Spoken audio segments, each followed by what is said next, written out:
श्यामा जी और ठाकुर जी दोनों कृपा करेंगे। या तो यमुना को ही गुरु मान के उनकी सेवा में लग जाओ, रज की सेवा में लग जाओ, वृक्षों की सेवा में लग जाओ, या संपूर्ण वृंदावन की सेवा करो।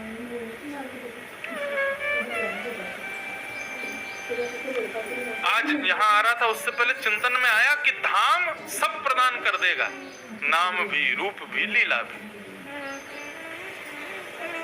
और धाम प्रदान करती है श्री किशोरी जी। तो चतुर्व्यूह में से किसी को भी स्वीकार करो, उसकी सेवा करो। और हमारे वृंदावन की सबसे प्रधान सेवा है सोहनी सेवा। सोहनी सेवा किसे कहते हैं? झाड़ू लगाओ वृंदावन में।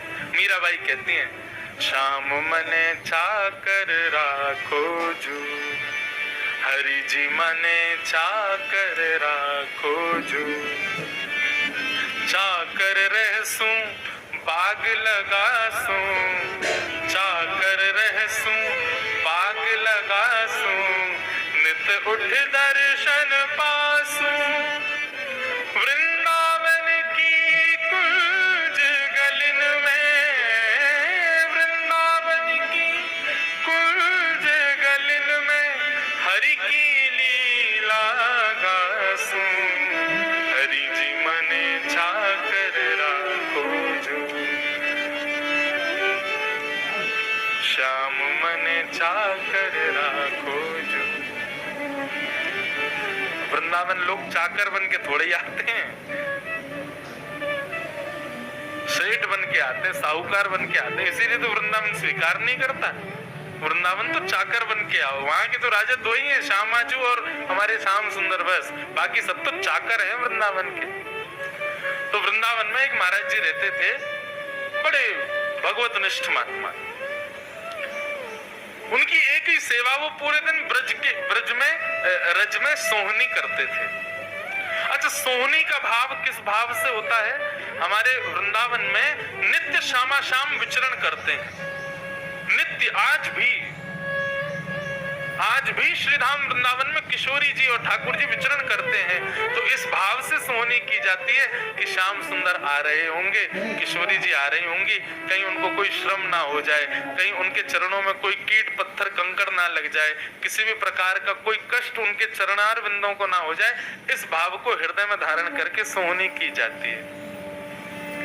और दूसरा भाव ऐसा संतजन बताते हैं, जो वृंदावन में सोहनी सेवा को स्वीकार करते हैं, नित्य वृंदावन में सोहनी करते हैं, ऐसे लोगों को ठाकुर जी और किशोरी जी के श्री चरण कमलों का साक्षात्कार होता ही होता है। मतलब कभी ना कभी सोहनी करते करते होगा कि छोटे छोटे श्री चरण कमल आपको दिखेंगे, चरण कमलों के चिन्ह आपको दिखेंगे। बस उसी समय माथे से लगा लेना, समझ जाना आपकी चाकरी की आपको वेतन आपको मिल गया। वो किसी से कहना नहीं, बस उसको लगा लिया माथे से, किसी डिब्बिया में धर के चले गए, हो गया कल्याण। सावधानी से सुनो। तो नित्य सोहनी करते थे। अब एक दिन क्या हुआ, प्रातःकाल ब्रह्म मुहूर्त में उठ करके सोहनी कर रहे थे, और सोहनी करते थे, ब्रजरज उड़ती थी, उसी से ही स्नान हो जाता था उनका, और नित्य श्री राधा यही चिंतन चलता रहता था।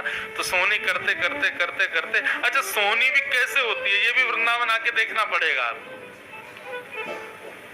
हम लोग अपने घरों में जैसे सोहनी, उसको तो कहते हैं झाड़ू लगाना जोर जोर से। वृंदावन की सोहनी कैसे, झाड़ू के जो रूप होते हैं उसको भी झाड़ू नहीं कहते, सोहनी जी कहते हैं। सबसे बड़ी सेविका है ब्रज की, उसके भी सब भावों को अलग अलग करके ऐसे रज में ऐसे करेंगे तो उसका सारा जो भी अंदर कुछ कीट कंकड़ होगा ऊपर आ जाएगा, उसको समेट के दूर फेंगे। ऐसे सोहनी होती है वृंदावन में। ऐसा नहीं कि श्रम लगामे, रज को श्रम हो, रज में पीड़ा जैसी हो, ऐसा नहीं, धीरे धीरे आराम आराम से हल्के हाथों से। तो वो महाराज जी सोहनी कर रहे थे ब्रह्म मुहूर्त में। अब इतने में क्या हुआ, सोहनी करते करते करते वो धीरे धीरे से रज को स्वच्छ कर रहे थे। इतने में ही कुछ भारी भरकम सा सोहनी से टकराया। जैसे ही उन्होंने हाथ लगा करके देखा, प्रकाश में ले जा करके देखा, तो महाराज इंद्र के हाथी के दांतों से बना हुआ सुंदर नूपुर था, अद्भुत। ऐसी कांति, ऐसा प्रकाश उस नूपुर का कि बस आंखें चुंधियाने लगी, नेत्र बंद होने लगे। संत ने जैसे उस नूपुर को जैसे तैसे थोड़ा संभाल के देखा, वह समझ गए, बोले ये साधारण नूपुर नहीं है, ये साधारण मानव इसको धारण नहीं कर सकता। ये नित्य वृंदावन में श्री किशोरी जी ठाकुर जी दोनों का रास विहार चलता है। निश्चित ही द्रुत गति से रास करते समय या तो श्याम सुंदर या फिर किशोरी जी दोनों में से ही किसी का हार, या उनका नहीं होगा तो किसी सखी का होगा, सहचरी का होगा, किसी सखा का होगा, किसी न किसी ठाकुर जी के अर्चकों का, ठाकुर जी के रास विहार के ही किसी सेवक का ये हार है। भगवत कृपा करें, श्री रज जी कृपा करें, ये नूपुर किशोरी जी का ही हो तो मुझ पर कृपा हो जाए। उन्होंने तो ले जाके अपने मंदिर में सुंदर सजा लिया, अब तो नित्य उसी का दर्शन करें। बोले आज सोहनी ने पहली बार हमको हमारी वेतन हमको दिया है। अब यहाँ श्यामाजू रास विहार करने के बाद में जब अपनी अंतः लीला में गई, तब ललिता विशाखा का नियम है, नित्य किशोरी जी के ऊपर से लेकर नीचे तक श्रृंगार की पूरी जांच करती हैं कि सब श्रृंगार है कि नहीं, क्योंकि हमारे लिए वो श्रृंगार है, लेकिन किशोरी जी और ठाकुर जी के जो श्रृंगार होते हैं ना, वो भी कोई ना कोई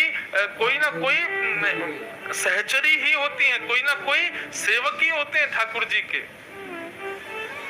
इसलिए हमारे ठाकुर जी की सेवा होती है। उसके बाद जब हार आदि उतारे जाते हैं तो हार आदियों को उतार के माथे से लगाया जाता है, मुकुट को माथे से लगाते हैं, कान कुंडलों को माथे से लगाते हैं। बोले इनका सौभाग्य है, ठाकुर जी के मुख पर विराजते हैं, कमर पर विराजते हैं, शीश पर विराजते हैं। निश्चित ही इन्होंने कोई तप किया होगा जो श्रृंगार बन के पधारे।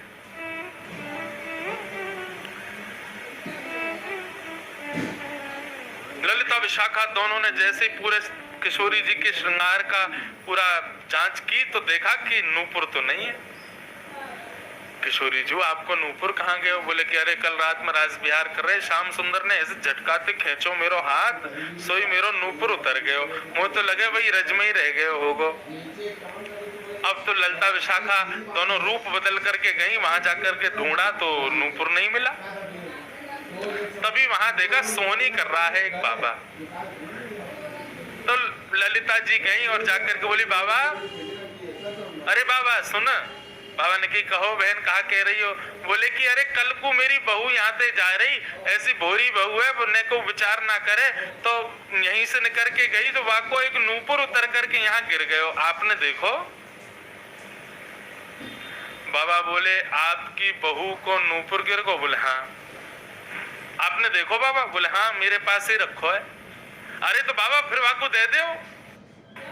कैसा नूपुर है? बोले ऐसा ऐसा नूपुर है। ललिता बोली हाँ हाँ बिल्कुल यही है, मेरी बहू को नूपुर है। अरे बेचारी के काज बनवा के लाई, लाओ मुंह को प्रदान कर दो।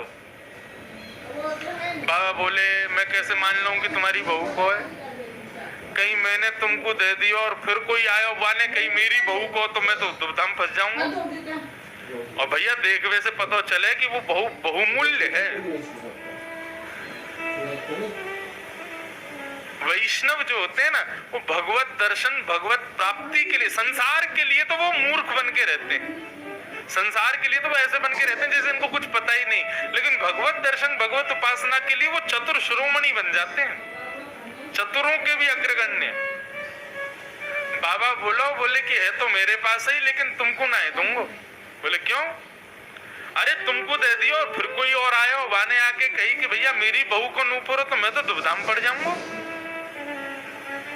ललिता बोली बाबा तो फिर कैसे दोगे?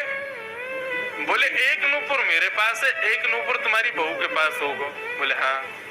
तो आओ आकर के यहाँ पे मेल कराए दो, दोनों नूपुर मैं देख लूंगा कि हाँ एक से दे दूंगा।